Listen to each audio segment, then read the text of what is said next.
여러분 안녕하십니까, 강시엽 변호사입니다. 진짜 헌법재판관이 나타났다. 지금 난리가 났습니다.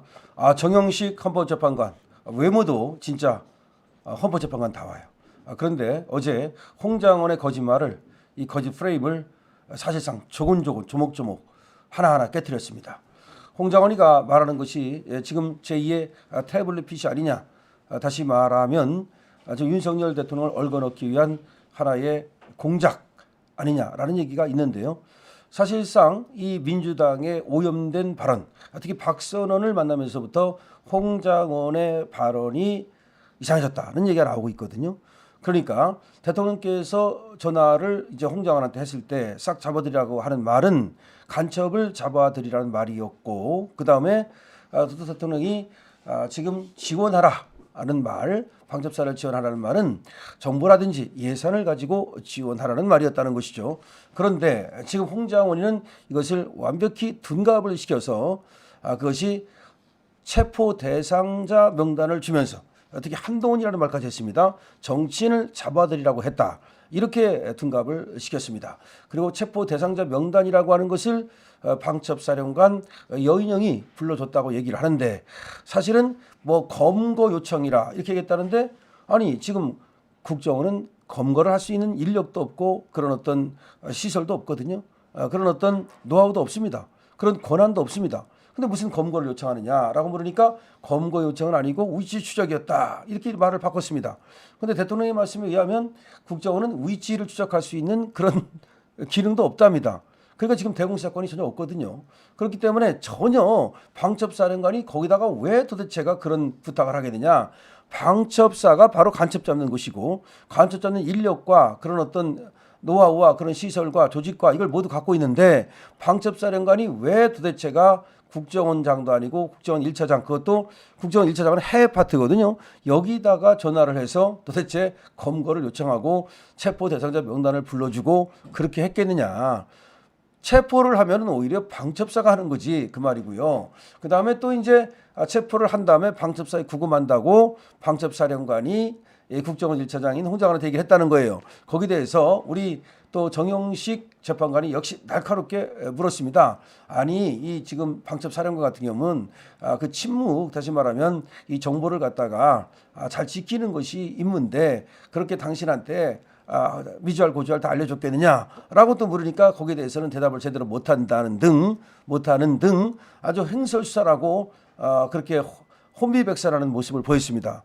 사실은 말이죠. 그러니까 지금까지 해왔던 홍장원의 거짓말이 어제 정영식 그리고 또 우리 윤석열 대통령이 직접 또 물었거든요. 그런 어떤 송곳 같은 질문에 의해서 박살났다고 볼 수 있습니다. 물론 대통령은 직접 홍장원한테 물은 건 아니고 정영식과 홍장원의 티키타카가 끝난 다음에 대통령께서 이제 발언 기회를 얻어가지고서 거기에 대해서 말을 덧붙이시는 식으로 얘기를 했죠.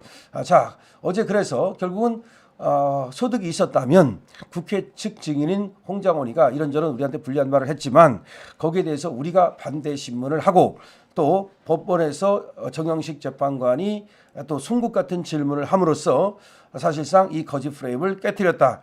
이것이 어제 소득이라고 보겠습니다. 자, 홍장원은 이렇게 말했습니다. 12월 3일 당일날 여인영 전 방첩사령관에게 전화로 듣고서 받아 적었다. 이게 이제 메모라는 겁니다. 근데 이 메모가 바로 이제 소위 체포 메모, 뭐 검거 메모라는 거 하는 겁니다. 이것이 지금 헌법재판소의 증거로 제출이 됐습니다. 근데 여기에 뭐라고 적었냐면 검거 요청이라고 적어놨어요. 그 검거 요청, 홍장원이가 적기를. 근데 검거 요청이라는 것이 이게 우리 정영식 재판관은 선뜻 이해가 되지 않는다. 왜 검거 요청을 하느냐. 방첩사령관이 거기가 검거하는 곳인데 국정원은 대공수사권도 없는데 왜 검거 요청을 했겠느냐. 이렇게 물으니까 나중에 이제 검거 요청은 아니고 검거 지원 요청이다. 이렇게 또 말을 바꿨습니다. 거기 다시 물었습니다. 그게 맞느냐. 지금 검거를 할 수 있는 그런 어떤 기능이 없지 않냐 그랬더니 저는 위치 추적하라는 말을 검거 요청으로 이해했다. 그러니까 자기는 위치 추적이라는 말을 들었는데 그거를 검거 요청으로 이해했다고. 이게 무슨 말입니까? 그럼 검거하라는 말은 들은 적이 없는 거죠.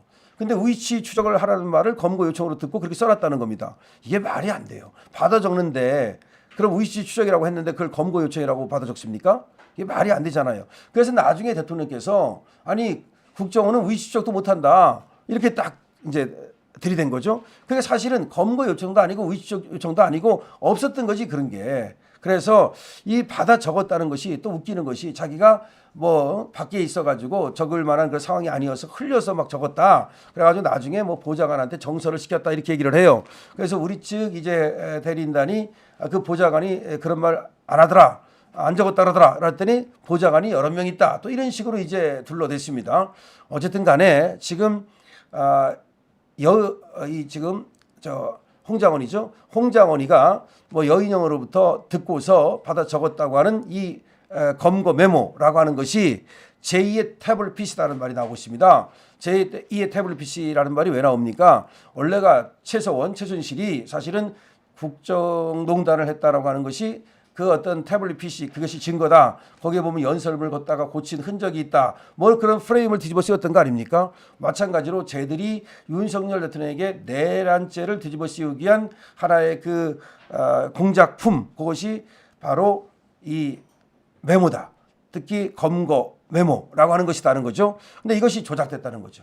왜 그렇게 생각을 하냐면 어제 윤석열 대통령 측 변호인단도 얘기를 했는데 이 홍장원이가 박선원 저 민주당 지금 국회의원이죠. 국정원 출신의 국정원 차장 출신입니다.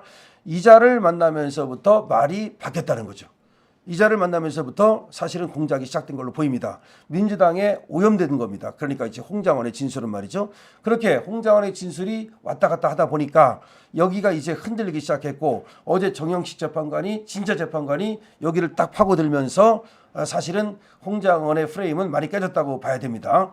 자, 홍장원은 비상계엄 선포 직후인 오후 10시 53분쯤 윤 대통령이 전화로 이번 기회에 싹 잡아들여 싹 다 정리해 라고 말했다고 진술했는데 이 말은 뭐냐면은 원래는 이제 국정원장한테 계엄에 관련 얘기는 다 한 거고 사실은 이제 국정원장이 그 다음날 12월 4일 날 외국으로 나가기로 돼 있었다는 거죠. 그래서 대통령께서는 외국으로 나간 것으로 생각을 하고 늦은 시간이니까 국정원 1차장인 이 지금 홍장관한테 전화를 걸었다는 겁니다. 그리고 이 말은 뭐냐면 싹 잡아들이라는 말은 간첩을 잡아들이라는 말이다. 그래서 간첩을 잡아들이는 데 있어서 국정원이니까 국정원이 정보를 갖고 있잖아요. 간첩에 대한 정보는. 그러니까 방첩사하고 협조하라라는 뜻이라는 거죠. 그런데 이걸 갖다가 싹 잡아들이다 이 말을 정치인을 잡아들여 이렇게 지금 변동을 시킨 겁니다. 변질을 시킨 겁니다. 그다음에 이제 대통령한테 전화가 온 다음에 다시 이제 여인영한테 전화가 왔다는 거예요. 11시 6분쯤. 그래가지고서 체포 대상자 명단을 불러줬다는 겁니다. 그런데 체포 대상자 명단을 불러줬는데 이 사람이 이제 지가 메모를 했다는 거야. 검거 요청 가로 열고 우이시 추적 가로 닫고 방첩사의 감금 조사 이런 식으로 자기가 써놨다는 거죠. 근데 이걸 자기가 썼냐니까 막 흘려써가지고 나중에 보좌관을 시켜서 정서를 했다. 그것도 이제 정서를 했는지 여부가 이상하고요. 근데 체포대상자 명단에 이재명, 한동훈, 우원식이 들어있었다. 이렇게 얘기를 하는 거예요.